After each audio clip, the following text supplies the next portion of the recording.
When the Columbra refugees were told they were going to be going home, they were not exactly sure what the humans meant. Were they going to be forced from their mortal coil? Were they going to be left on a barren world with nothing? What about rare resources? I mean, what do they mean going home? And all they could do is hope that they meant it literally. To their absolute delight, the entire plan was exactly that, and it was placed in front of them to let them know exactly what was going to happen. In 480 hours from the time they were told, they would board transports. They could bring as much resources as they desire. They would be given rations and water on the trip, and will have some when they get there. Temporary shelter would also be provided upon their arrival. The planet was inside the Columbra territory, but just barely.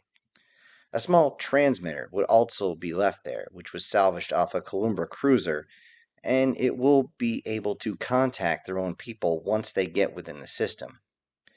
Once everyone is delivered, humans are going to leave, and they are not coming back. The only point that didn't seem to sit well with the refugees is that the jump could be very harmful to young kids, and this is not to be underestimated at all. Since Columbra seem to age slower than humans due to their mass, children under the age of 10 human years are unable to go back to Columbra territory safely. Yet messages could be sent in their place, which placated most of them. For the next 20 days, they all prepared, packing up all their items and choosing who goes and who stays. In order to make sure everybody going could take everything they needed, they began building carts, but when they couldn't build them fast enough, they requested carts, and of course, they were given. When word reached the facility of this, Doc and Cookie were very eager to return home. The young lady was not so eager, as her children were far too young to make the jump. She asked Doc to stay, begged in fact, but he refused, as he wanted to see his mate again, and she fully understood this. Cookie himself was obsessed with taking as many spices and cookbooks with him as he could possibly get, as he'd become completely obsessed with human cuisine. He was all smiles, knowing that he would be elevated to the heights of esteem when he created something as simple as hearty stew. Though for the departure ceremony, he would be creating the best meals he possibly could. This would be a final send off to everyone. Even with the difficulty of handling so many souffles and chicken marsala, he was going to make so much that no one would be able to consume a single bite more. On top of this, he had one more request, which was approved. There would be enough resources and food left on the planet that he was going to, that they could have, as he put it, an old school pig roast barbecue when they get to the new planet. After getting the approval and seeing how much resource he would have and what he could do, he was so happy that he kept knocking items over with his tail as he was unconsciously wagging it in delight. Doc was much more serious, yet still grateful that he could return to his own family, his own clan, his own planet. It has been so long that he's not even sure if his mate will even be able to take him back. He thought to himself, did she get bonded with another thinking I was dead? Did she have young? Did she have my young? These thoughts kept making him pause every time he started collecting things to take with him, organizing everything so it would fit in containers nicely, as he wanted to make sure that the items he requested fit perfectly. The reason for being so meticulous is the doc had put in multiple requests for some of the simplest items, yet he wasn't sure they would be allowed.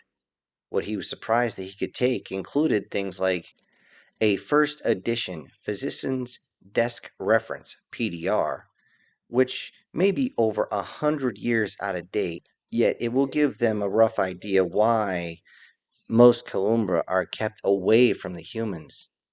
He stopped for a moment and remembered the only time he ever had the flu, which even the thought of was enough to make him almost start shedding again. Right next to that was the medical records of each Columbra that's still on Earth. He did look at the director sideways when he received the records, as they were in an antique paper format. At least it was translated from human into his own language, though, which made things simple. Also, a quick look showed how complete the records truly were, as looking over his own records were several inches thick. The next request he had, which he was surprised they even authorized, was for medication. Even though he couldn't get more of the advanced ones, he was still able to bring some of the most basic chemicals. These were things like aspirin, ibuprofen, different antibiotics from ointments to penicillin. Even though this was a very short list of things he could bring, it was surprising to him that he was actually able to have some. The director himself delivered the pre invasion aid bag. Doc had been waiting for one for a long time, as he idolized the human medics to have something like this. That being said, he was not authorized the current aid bag, as what was inside was considered too important to simply be handing out. Doc might still need the extra supplies with such a large group that he's going to be dealing with, and as far as they know, he's the only one with medical knowledge. Of course, right next to him was a large box, the one thing he knew they wouldn't let him leave without: extra bandages. Scrapes, bruises, and things like that just happen.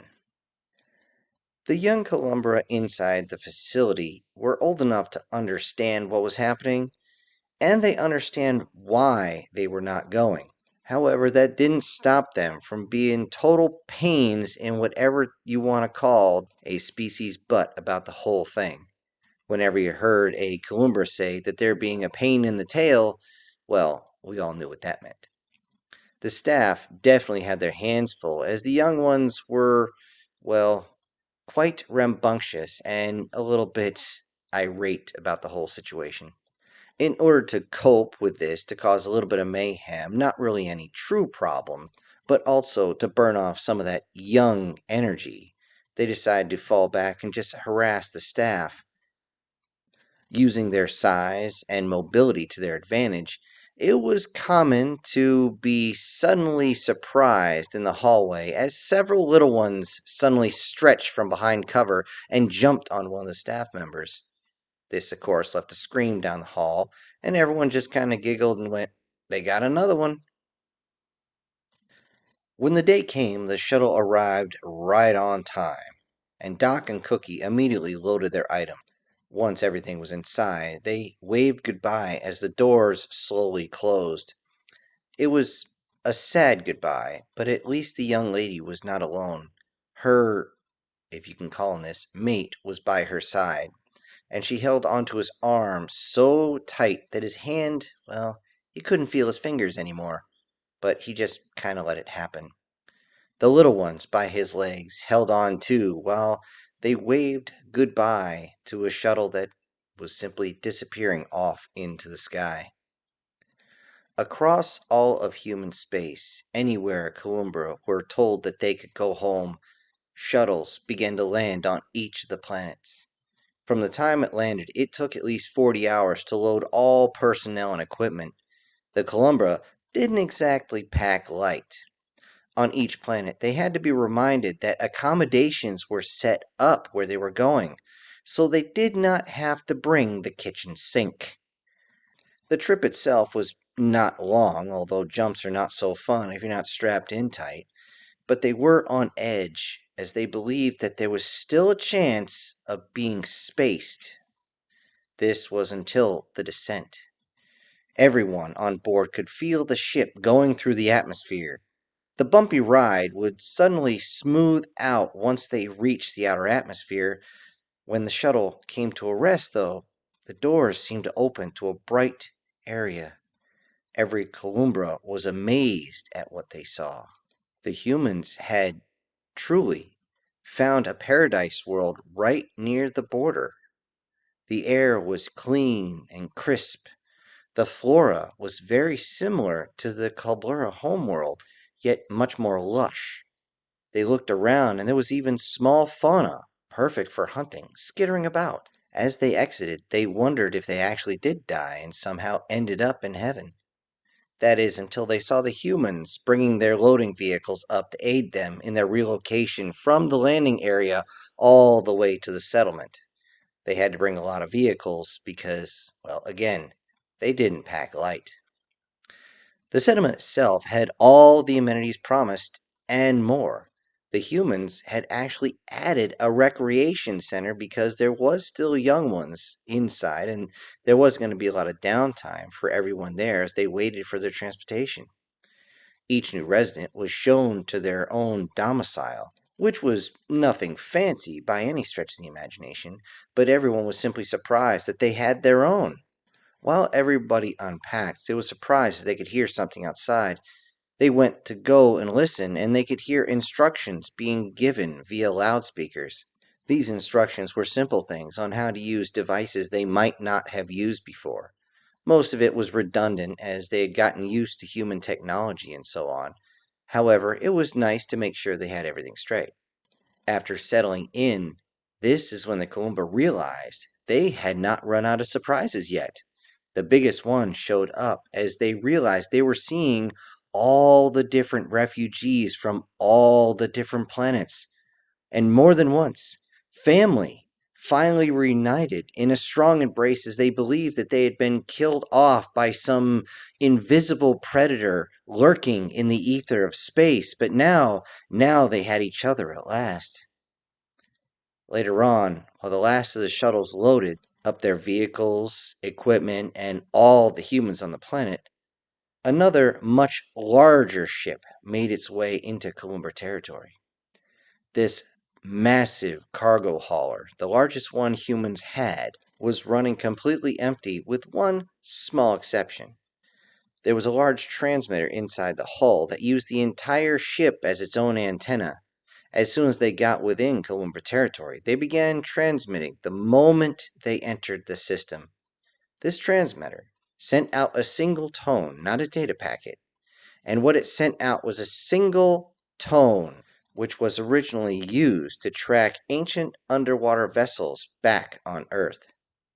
With such high transmission across every spectrum there possibly is, there's zero chance they weren't picked up. They didn't have to wait long to find out whether or not they had been heard. While this was going on inside the bridge, many crewmates voiced their concerns about this plan. The captain agreed, but had been briefed fully by the PSYOPs personnel that were currently on the bridge. Once again, the spook told them why the mission had to be carried out this way. Now that the Columbra have escaped from the virus/malware trap known as Operation H.G. Wells, it is no longer effective. It is believed by everybody on the highest echelons that this act of kindness, shall we say, may be able to stop the fighting, well, at least for a while. Giving the captured civilians back has a very high probability of bringing the Columbra to the peace negotiation table. Everyone realized that a straight up fight against a force that reaches across 33 sectors is just a bad idea, and this isn't even counting the core worlds. To this end, the refugees have been left on a planet just inside Columbra territory that has not been colonized yet. In order to let the Columbra know where to find these civilians, on the side of the massive freighter is a message printed in their own language. Your people are waiting for you. Right next to it is the star address. To be safe, when the Columbra ships got close to effective weapons range, the massive plate would be released, left behind, and the freighter will haul ass out of the system. As expected, the Columbra ships begin to approach, all of them getting their weapons ready. The freighter keeps its massive message facing them in an attempt to make sure that they can read the damn thing before they start shooting. However, once they get within 30 seconds out of direct fire weapons range, the plate is simply detached, left behind, and the frigate moves to leave the system at full burn. As they are nearing the edge of the system, getting ready to jump, the freighter suddenly reads an energy spike from the Columbia ships. Then, 2 seconds later, they jump. Approximately 90 hours later, Cookie is putting the finishing touches on the last pig to roast. Doc is tending to a few cuts and bruises from the locals as they weren't sure exactly what the hell was safe to touch and what wasn't. They then hear someone yelling, "They're here! They're here!" On the edge of the sector, nearly 50 warships arrive. They scan and find 0 ships in the entire sector. Slowly, they make their way to the designated planet. They do this while on edge, believing they're about to fall into a trap, and ambushes in space are nothing to scoff at. They're surprised and absolutely relieved when the sensors pick up Columbia life signs on the designated planet. Not only that, but infrastructure as well. Standard invasion protocol is being followed, and shuttles are sent to the surface, and we're absolutely shocked to find 0 interceptors, 0 ground fire. And as they land, they deploy and rush towards the temporary towns, all while thinking the same thing. Something smells great. When they arrived, they expected a battle. What they received instead were smiles and well-fed civilians. As the warriors slithered in shock into the village, some were greeted by family they thought they had lost. With jubilation, they called up to the ships to let them know what was going on. The captains just couldn't believe what they were hearing. Pretty soon, they all came down to see it in person. They were absolutely shocked. They found over 20,000, mostly females and adolescents, alive and well. When they inquired about how so many were still alive, Doc and Cookie gave them a lengthy story about how they survived the trip to being caught, how they were captured by the humans, something that surprised all of them. Humans were supposed to be extinct. They continued about the care they received, the wonders humans had opened their eyes to. Doc, of course, focused on the medical, and Cookie focused on the culinary, which of course caught most of their attentions as most of the captains couldn't stop eating as what they were tasting tasted so good. They explained that the humans were able to capture entire sectors with minimal casualties. How well humans treated their captured personnel just staggered them. They believed that they would be used as food, just as Columbia uses their captured personnel as food, but no, they didn't. This was all verified by those in attendance who were listening to the conversation, and then they talked about the transfer to this planet, even how the humans kept inside their suits every step of the way to mitigate any risk, especially to the children. With the mention of children, the warriors that had come down were a little bit angry that the humans kept the children, even with Doc adamantly explaining how a simple jump in space time is far too dangerous for young Columbia.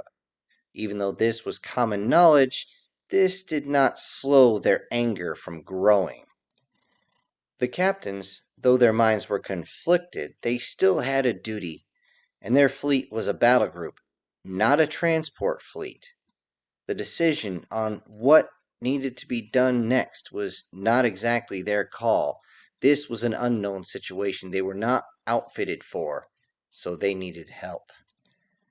At this time, on the homeworld of the Columbia, inside their council chambers, the great High Grand Leader placed awards on the 2 captains upon returning with the intelligence that they so desperately needed. The young captain insisted that his entire crew be honored as well, as he put it, without their gallantry, professionalism, and will, they would never have made it back. This request was of course granted to each of them, and they all stood just a little taller as they were each given their awards. They needed this as they didn't have a ship to go back to. The ship itself was damaged far beyond any repairs. As it turns out, when the weapons station was blown off, it weakened the frame, the superstructure. And then, of course, using the maneuvering thrusters so violently to dodge other shots made the entire frame and superstructure and even the body itself bend in ways that could not be repaired. This means they're going to have to get a new ship. The young captain vehemently requested that his crew design it. That was one of the reasons we survived. And with a further explanation of the modifications they did, his request was granted. As the ceremony was concluding, the doors suddenly burst open. Another young snake hurried in with a data pad in his hands, but he didn't even get a word out as the guards lunged forward and struck, landing on him and holding him down with the ceremonial axes. Seeing this, the young captain thought, "Ooh, deja vu." The young captain started moving towards the young one that had rushed in, waved his hands, and without a second thought, his crewmates grabbed the guards and pulled them straight off of the young one that had rushed in. The young one was confused and hurriedly got up, but was face to face with the young captain. The young captain held his hand up as a way to stop him, reached out for the data pad. The data pad was given to him by the courier, who was realizing what he had just done and was actually looking absolutely petrified. The young captain briefly looked over the information as his former instructor, now given the rank of admiral, looked over his shoulder to read what it was. As they looked through just the beginning paragraphs, they stopped and gave each other a quick look. They then turned to the great high grand leader, slithered up to him with the data pad fully extended to him. "Great High Grand Leader, I believe the data on this device is important enough that it warrants the interruption." He handed the device to the leader and, of course, backed up immediately. The Great High Grand Leader silently read as he started going through everything. Then he began to flip through everything faster and faster through the information, and then pressed a few buttons, and all the personnel in the council chamber received the information on their displays. As the holographic display burst into action and displayed a whole bunch of information, what they saw on different screens that rotated around the room amazed them. An uncolonized planet, their intact battle group, a settlement of unknown design, and thousands upon thousands of Columbra citizenry, alive and well, seemingly enjoying a strange celebration, with many of the warriors sent to search and subjugate the system, eating some sort of strange creature. That one caught most their eyes, as they thought that creature must be unbelievably difficult to kill, as it seems it is either already dead and they are rotating it for display purposes, or they must slowly burn it to death on some sort of strange metal contraption. But they didn't have time to think about this. The great high grand leader got very tall so everyone can see, and raised the hood on his neck in a show of confusion and delight of all things. Then he spoke. "I want to know exactly how this miracle happened. Find out all the details and bring the information to me and this council. Be wary. We do not understand the situation by now, but we must find out everything. Now go!" he said as he waved his hand over, and the council simply turned off their devices and immediately ran towards their different house offices and got ready to scramble everybody to pick up all the survivors. The great high grand admiral lowered himself back down. Before he left, he tried not to look his secretary in the eyes before speaking, as he was almost completely unable to hide his sudden desire for the food that he saw. "By the way, find out what type of provisions those were as well."